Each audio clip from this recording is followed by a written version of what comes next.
made that have affected, for example, the running of the area forums, where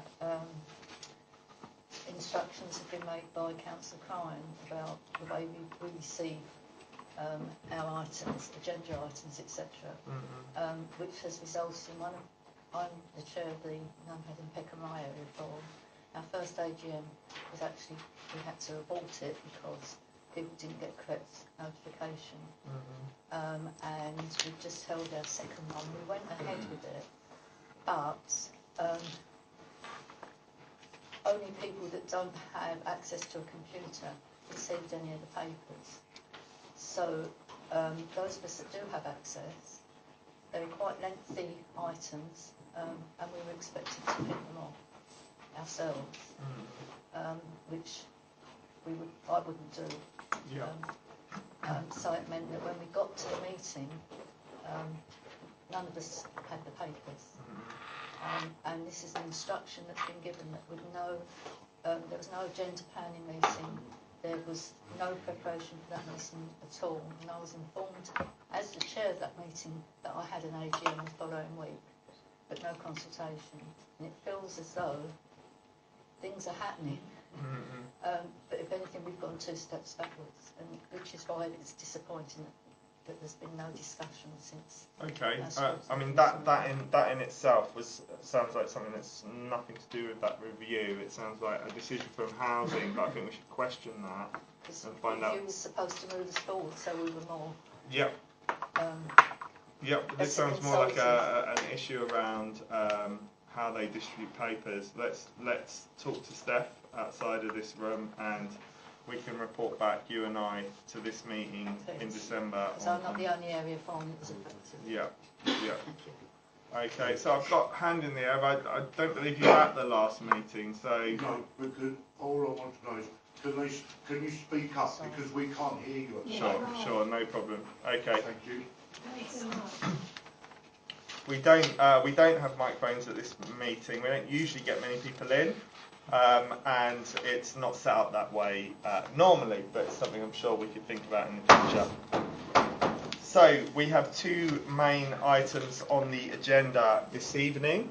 That is our 2 borough commanders for the police and the fire service. I'd like to thank them both for joining us this evening.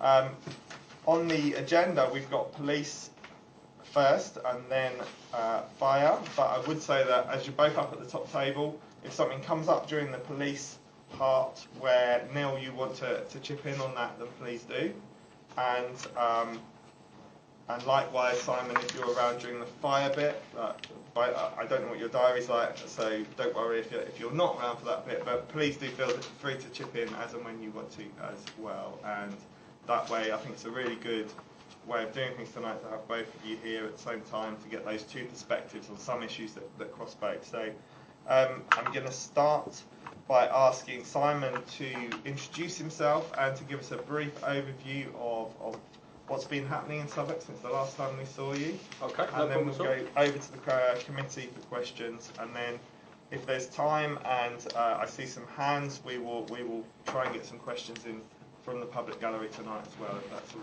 right. Okay, thank you very much, Chair. Simon Messenger, I'm the Borough Commander of Southwark Police. I've been here just over 12 months now. I'll touch on a few key crime areas and some issues that we've had some restructuring within the borough to try and address those, and then I'll go on to some of the more strategic issues and what the Met Police will probably look like in the next 6, 12, 18 months' time with some changes that are coming in as well.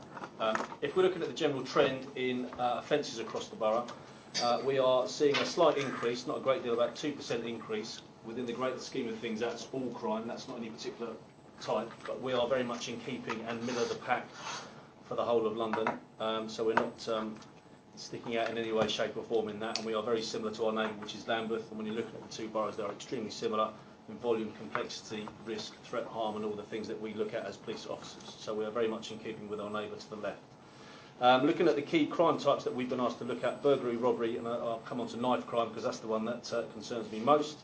We have a slight increase across burglary of about 8%, which again is in keeping with the increase that's been seen across the whole of London, which is about 7.5% to 8%. Much of that is to do with how the Home Office counts burglary. There has been a slight change in the legislation or how we look at how we count those issues. So previously if someone had something stolen from a shed in their back garden, that was not deemed a burglary, but they have changed that counting rule to mean that it is now. So there is an increase. So we are shown as one of the higher boroughs where things like pedal cycles, etc., have been stolen from, buildings attached to houses, etc. So that accounts for some of our increase. Robbery, again, one of those crime types that we are very much in keeping with the rest of London in that we have seen an increase.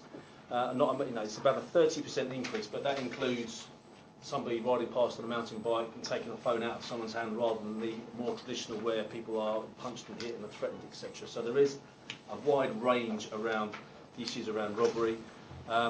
In order to address that, we have restructured some of the CID and removed some of the crime types that are dealt with by the detectives and given them over to our uniformed colleagues in order to make sure we have a more strategic asset that can roam across the entire borough, respond covertly with unmarked vehicles, plainclothes officers to deal with robbery on its own. So we are making sure that we have some decent resources in the right place at the right time. When you're looking at knife crime, which I'll come on to because that is the main issue for me and the main issue for Southwark Borough, we are now the second highest. We used to be the highest, we're now the second highest borough, so something is going in the right direction for knife crime. Unfortunately, it's clearly far too high and has remained high for quite some time.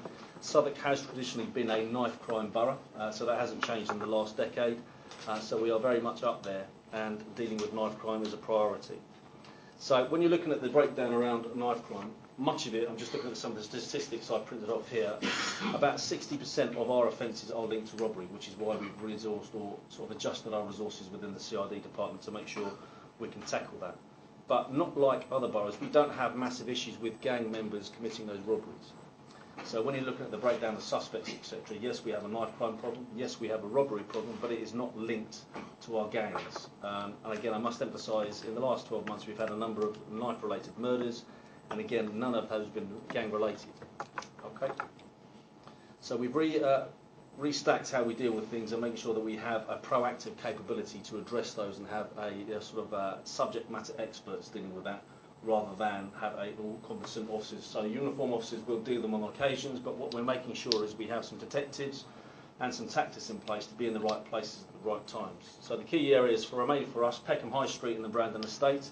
We're doing a great deal of work in the Brandon Estate with the members of the public there and the residents there to make sure they understand issues around knife crime and why it's going on. We're asking for their help, and there has been obviously the knife crime strategy, which has been put forward by the partnership, led by the local authority, to make sure that we have a medium and longer term plan to deal with knife crime, which wasn't in existence about 12 months ago. So I think that is a very strong step forward.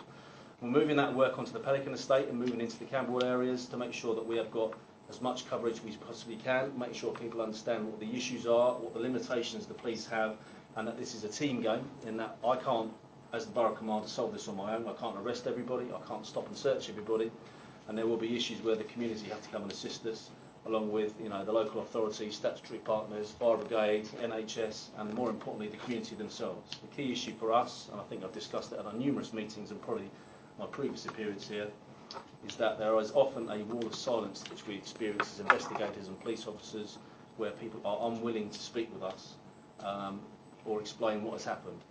Often they are unwilling to give us their clothing to help us with forensics, and there is often some of those issues that we come to deal with an investigation and we are reliant upon witnesses who may or may not be willing to speak with us, and forensics and CCTV which may be non-existent. So on occasions it is very, very difficult and like pushing water uphill to investigate some of these offences because of the limitations that we have in investigative avenues. Okay. When you're breaking that down further around knife crime or injuries around that sort of stuff, there is other areas in the north of the borough, around Borough Market, and other areas in the north which is more acclimatised to nighttime economy, where you have people out drinking with bottles, etc. That is by no means on the same sort of scale as the knife crime, but just to point out there is a variance around that sort of crime, because it is sharp objects and it's quick.